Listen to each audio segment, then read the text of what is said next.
Cook TV. शरारती बिल्ली और लोमड़ी। टॉमी, चलो जंगल में चलते हैं और खाने के लिए फल चुनते हैं। ठीक, चलो चलते हैं। मैं भी आऊंगा। अरुण, मैं भी आपके साथ आता हूँ। ठीक है, सब लोग चले। टॉमी, बिल्ली और बेल अरुण के साथ जंगल में गए। बिल्ली और टॉमी केला।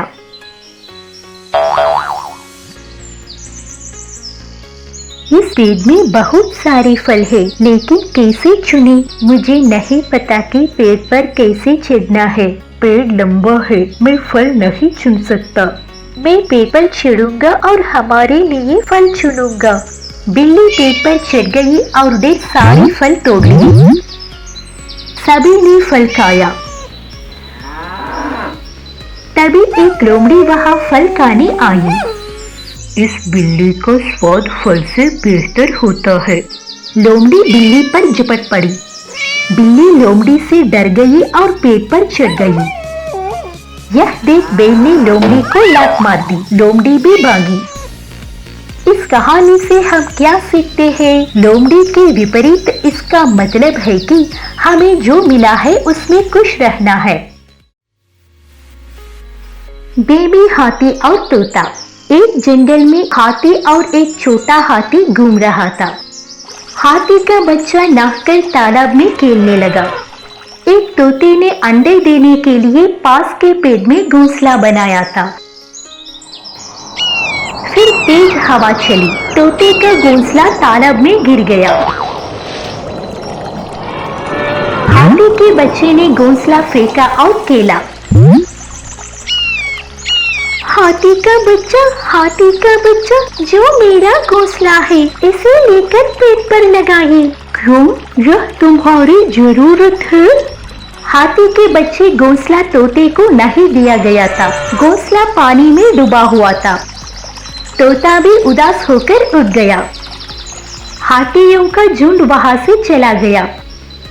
रास्ते में गन्ने के पौधे थे। हाथी का बच्चा गन्ने के बागन के पास गया।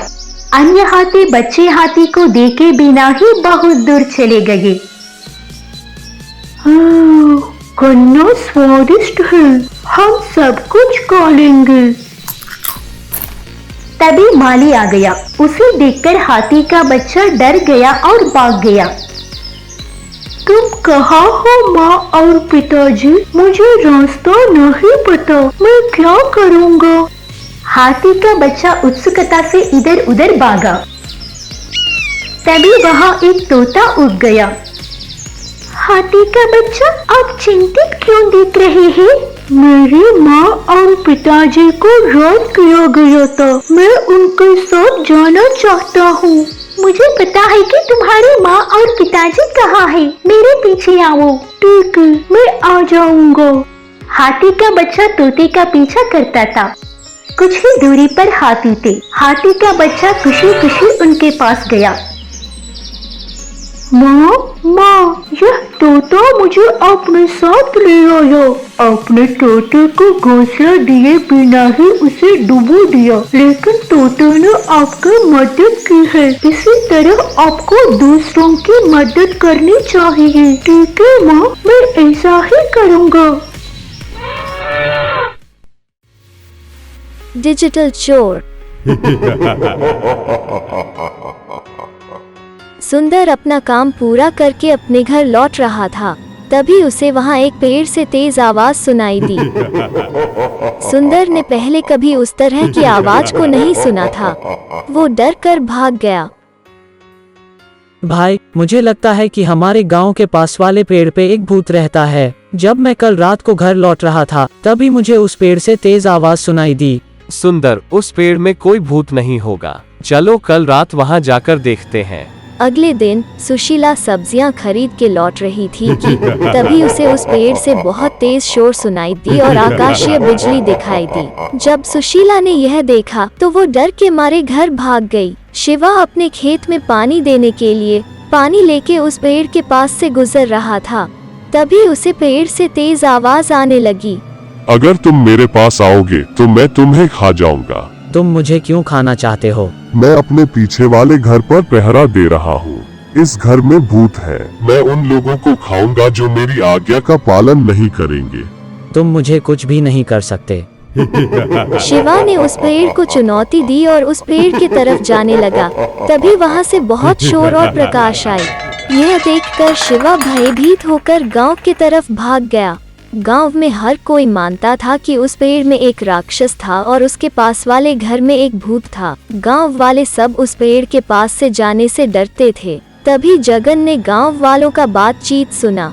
कोई भूत नहीं है, मैं खुद जाऊंगा और जांच पड़ताल करूंगा। उसके बाद जगन पेड़ के पास गया। गांव के लोग थोड़ी दूर पर खड़े थे और डरे हुए थे।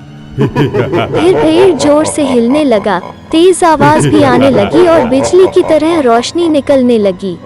जगन पेड़ के पीछे गया। जगन ने पेड़ पर लगे बिजली के उपकरणों को देखा। जगन ने उस बिजली के उपकरण पर लगा हुआ बटन को दबाया। पेड़ ने हिलना बंद कर दिया। शोर और रोशनी भी बंद हो गई। सब लोग यहाँ आओ। बेशक इस घर में रहने वाले ने ही इस पेड़ का ये हाल बनाकर रखा है। चलो अंदर जाकर देखते हैं। जब सब लोग घर के अंदर गए तब उन्होंने वहाँ एक चोर को देखा। वहाँ बहुत पैसे और सोने के गहने थे। तुमको यह गहने और पैसे कैसे मिले? मैंने इन सभी चीजों को पड़ोसी शहरों से चुराया है। लोगों को इस जगह से दूर रखने और ध्यान भटकाने के लिए मैंने कंप्यूटर और अलग अलग यंत्रों का उपयोग करके लोगों को यकीन दिलाया कि इस घर में और पेड़ में भूत हैं। मुझे माफ कर दें, मैं इन चीजों को खुद सही लोगों तक पहुंचा दूंगा। तुम अपने कंप्यूटर के ज्ञान का गलत इस्तेमाल मत करो। इस ज्ञान का इस्तेमाल करके कोई अच्छा काम करो और इस समाज में सर उठा के चलो। तुम अपना ज्ञान का प्रयोग करके ठीक ठाक पैसा कमा सकते हो। तुम्हें ऐसे गलत काम करके और डर के नहीं जीना चाहिए। आप सही बोल रहे हो, मैं वही करूंगा। हम इस कहानी से यह सीखते हैं कि हमें अपनी ज्ञान का गलत इस्तेमाल नहीं करना चाहिए। हमें अपनी ज्ञान का उपयोग हमेशा दूसरों की मदद करने में उपयोग करनी चाहिए। पानी में चलने वाली मोटर बाइक। मदनपुर एक बहुत ही खूबसूरत गांव है, पर पिछले 2 दिनों में गरज और बिजली गिरने के साथ भारी बारिश भी हुई है। पूरा मदनपुर गांव बारिश के पानी से भर गया। गांव के सभी घरों में पानी घुस गया है। घर के लोग बाहर तक नहीं जा पा रहे थे। यहाँ तक भोजन और पानी के बिना वे सब काफी पीड़ित थे।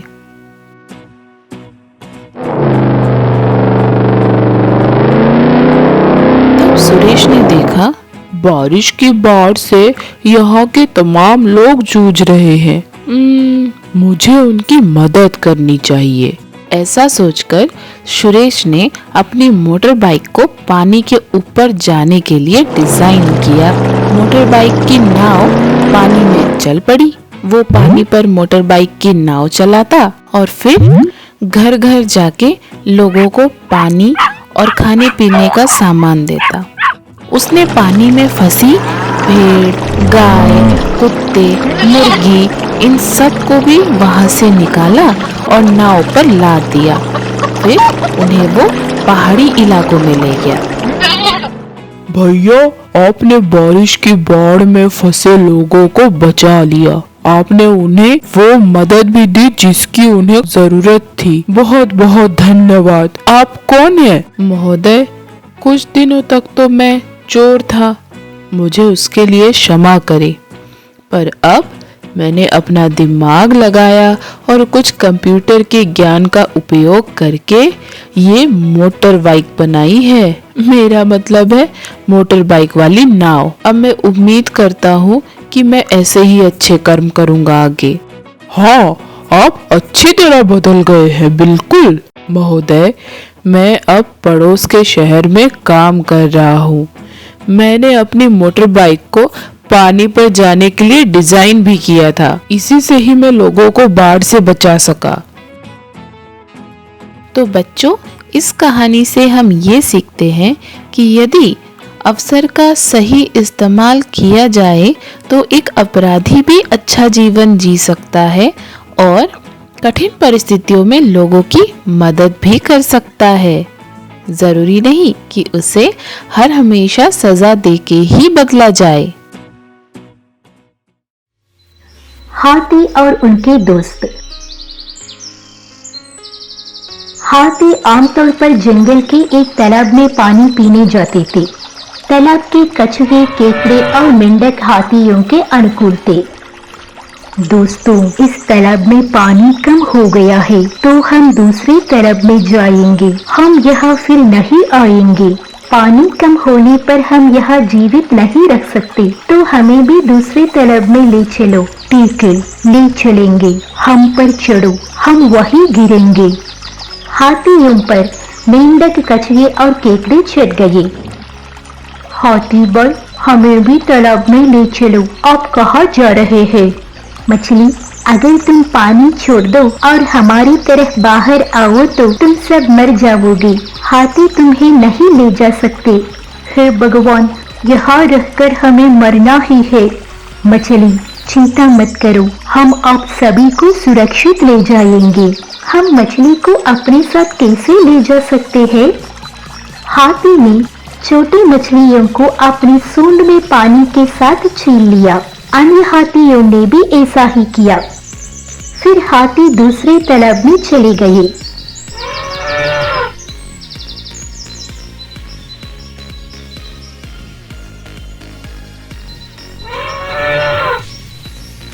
हाथी जैसे ही तालाब में पहुंचे, मेंढक, केकड़े और कछुए तालाब में कूद पड़े। हाथियों ने अपनी सूंड से मछलियों को पानी के साथ तालाब में छोड़ दिया। मछलियां भी खुशी से उछल पड़ी।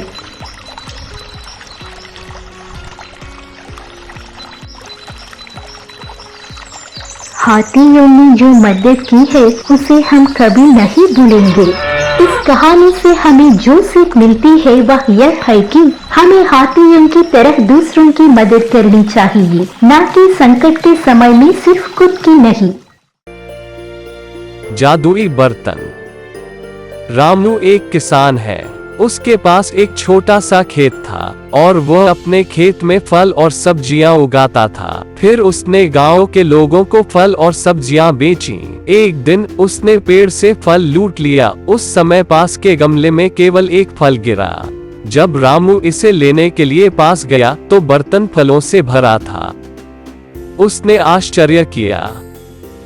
वह बर्तन लेकर घर आया और अपनी पत्नी को दिखाया। पत्नी ने भी आश्चर्य से बर्तन को देखा। इसके बाद हमारी परेशानियां दूर हो जाएंगी। इस जादुई बर्तन से हम बहुत सारे फल और सब्जियां प्राप्त कर सकते हैं और उन्हें बेच सकते हैं और जल्द ही अमीर बन जाएंगे। रामू ने एक जादुई बर्तन में एक के बाद एक फल और सब्जियां डाली और बहुत सारे फल और सब्जियां प्राप्त की। तब वह ज्यादा कारोबार कर रहा था। कुछ दिनों बाद वह लग्जरी और अमीर हो गया है। रामू के पड़ोसी सोमू ने देखा, हालांकि वह बिना फल और सब्जियों के खेती से कैसे दिन ब दिन अमीर होते गए। यह जानने के लिए कि वह क्या कर रहा है, सोमू खिड़की के बाहर खड़ा था और रामू के घर में झांक रहा था। उस समय रामू ने एक फल रखा और उस बर्तन से बहुत सारे फल प्राप्त किए। सोमू भी एक अमीर आदमी बनना चाहता है। रामू से अनजान वह उस जादू के बर्तन को अपने घर ले आया। उसने सोचा कि फलों और सब्जियों को डालने के बजाय अगर मैं उस जादुई बर्तन में एक सोने का सिक्का डालूं तो मैं जल्द ही अमीर बन जाऊंगा। उसने एक सोने का सिक्का उस जादुई बर्तन में रख दिया। अपने लालच के कारण उसने बर्तन भरने से पहले दोनों हाथ छोड़ दिए। उसके दो हाथ बर्तन में फंस गए, लेकिन वह उस बर्तन से अपना हाथ नहीं निकाल सका। वह चिल्लाया। सोमू की चीख के कारण रामू वहां आ गया। उसने जादुई बर्तन को तोड़ दिया और सोमू के हाथों को बचा लिया। सोमू, मुझे जादू का बर्तन मिला और मैं अमीर था, लेकिन स्वास्थ्य और मन की शांति चली गई थी।